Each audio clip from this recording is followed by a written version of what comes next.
வேலூர் அருகே மதுபோதையில் கைத்துப்பாக்கியை தவறாக கையாண்டதில் ஒருவருக்கு குண்டு காயம் ஏற்பட்டது. வேலூர் மாவட்டம் காட்பாடி அடுத்த வஞ்சூரை சேர்ந்தவர் அருள்சுடர். கொடுக்கல் வாங்கல் தொழில் செய்து வரும் இவர் ஜான்சன் என்பவருடன் சேர்ந்து காட்பாடி காந்தி நகரில் கட்டிடம் ஒன்றை வாடகைக்கு எடுத்து அதில் எலக்ட்ரிக் பொருட்கள் விற்பனை மையம் ஒன்றை நடத்தி வந்தார். இந்நிலையில் அருள்சுடரும் ஜான்சனும் மது போதையில் இருந்தபோது அருள்சுடரின் உரிமம் இல்லாத கைத்துப்பாக்கியை ஜான்சன் தவறுதலாக கையாண்டதாக தெரிகின்றது.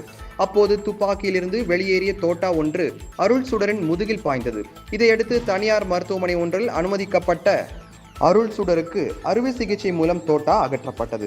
இது குறித்து விருத்தம்பட்டு காவல்துறையினர் வழக்கு பதிவு செய்து ஜான்சனை கைது செய்தனர். மேலும் அருள்சுடரின் உரிமம் இல்லாத துப்பாக்கி மற்றும் தோட்டாக்கள் பறிமுதல் செய்யப்பட்டன.